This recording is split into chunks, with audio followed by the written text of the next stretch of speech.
Okay, it's recording now. Good day, everyone. Yes, good I day. am Joaquin Andres D. Rodriguez, And I am Jose Precision Blanco the 15th. and we are here to present Webinar 3 and Webinar 4 in their key points. So, firstly is the Webinar 3, Surpassing the Limits of the New Normal, Immersing with Resilient Industries. Key takeaways here is resiliency is better done than defined. Resiliency is to adapt, to recover, to keep going. And the key points is that it's associated with the words flexibility and integrity. The first guide question is resilience relevant in the workplace or not? Mr. Pierre Semblante, what is your take on this question? Uh, Resilience for me is always relevant in the workplace, in every time or place, especially in these days, because resiliency can help you cope with the stress and with the work you do, especially at this pandemic, with all this problems piling on the outside and in the workplace. Should always have the resilience to cope with them. Yes, as what Mr. Pierce said, it is the ability to cope. And in today's surroundings with the pandemic at large, the ability to cope is very important and is very relevant into staying in a workplace or not. Now, the second question is how can you gauge a person's level of resilience? Mr. Pierce Blanda?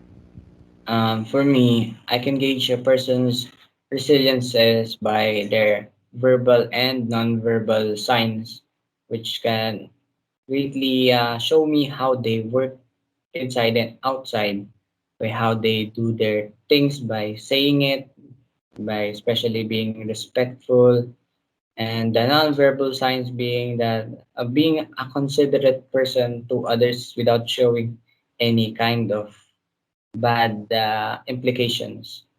For you, Mr. Yeah. Waki. For me, uh, an adaptive way into going into what a person's level of resilience is checking how they are doing right now.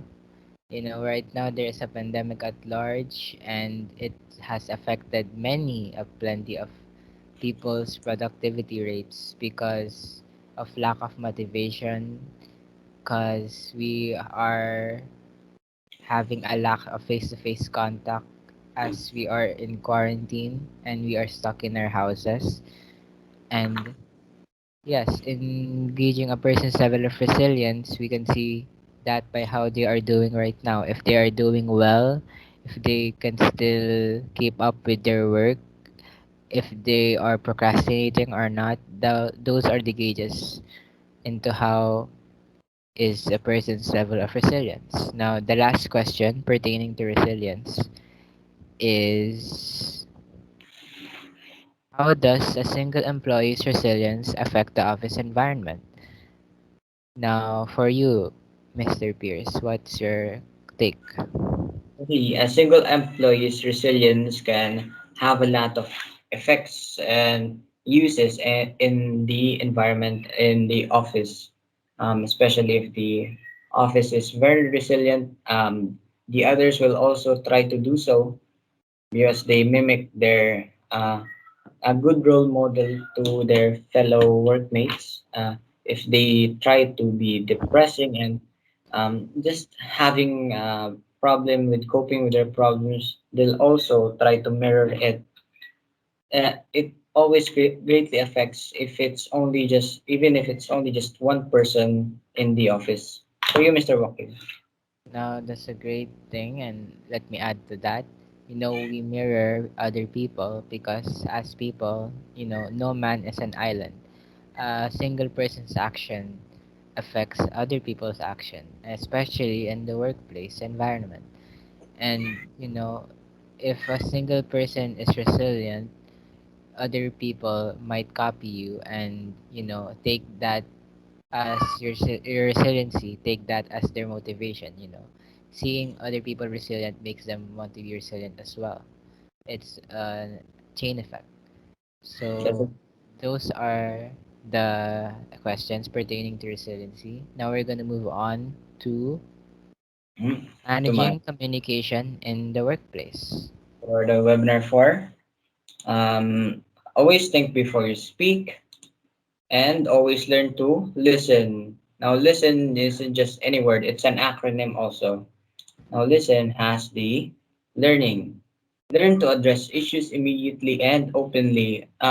If you always address your issues before something happens, you can greatly lessen the effect that it's going into the workplace if it offends someone or something, or you yourself gets offended. You should always talk to your supervisor or your fellow workmates that someone doesn't like it or you, because yeah, it's a good planning for possible issues in the future. For you, the initiate. And second is initiate, taking action, taking the first step. The next is set.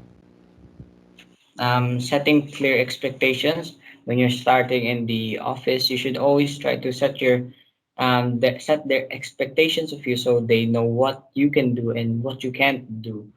They don't expect you to do something else that uh, may have a difficulty for you, even if it's challenging. I think it's a good communication in the workplace. For you, the take. Next is take time to build active listening skills. Building active listening skills is not just listening to the lessons, but incorporating it and putting it into your own actual use. Now, the next one is encourage. Encourage is the use of the neutral terms and open body languages, not just verbally, but you can also show the listen while non-verbally. You do the things that might offend people or may just give people the wrong idea, especially scratching head. It might mean a problem. So you should always try to encourage the control of your body. You should regularly do that to help the communication in the workplace. And for the normalize, For the normalize, recognizing and respecting cultural differences. What this entails basically is that there are people from other backgrounds, other ethnicities, other races, other religions, and we must respect them and mind our business. Now, the next part is communication is valuable and anywhere. mm, And last part is remember or to always communicate with excellence and virtue. Um, Now, the question pertaining to communication. What are the possible negative implications of miscommunication in the workplace? For you, Pierce. the possible negative implications in the workplace for me are especially if you're doing some specific work in the not just the office or somewhere around the area of engineers, they need specific measurements for something, so they should get it. If they need a 10 millimeter, they should get a 10 millimeter, or else it might affect the overall product of what they're doing. For you, Mr. Joaquin? In the possible negative implication in the workplace is that there can be miscommunications, and in those miscommunications, it kind of builds this level of distrust in your colleagues, and you will have a harder time telling them problems, errors in their work, and just an overall lack of comfortability. And the next slide would be around, the next question. Create a scenario or site instances depicting the impact of miscommunication in the workflow. Now for you. A scenario I could create is something in the office. If they need some just simple color of the paper, because some for something like they need the green paper for the do's and red for the don'ts, and if there's a miscommunication in the office, they switch it up and the meaning can get wrong, because green is for something like success and red is for something like danger or failure. And for you, Mr. Joaquin? Um, Regarding that, the misinformation side, the impact of that is how, you know, they disregarded the error that the red paper is for stopping and for green paper is for going. By doing that, the impact it imposes is that there is this level of distrust now when it comes to those two people, and they would have a harder time having to trust the other person in giving them tasks. And so the next slide That's is, all. Always remember to stay calm at all times.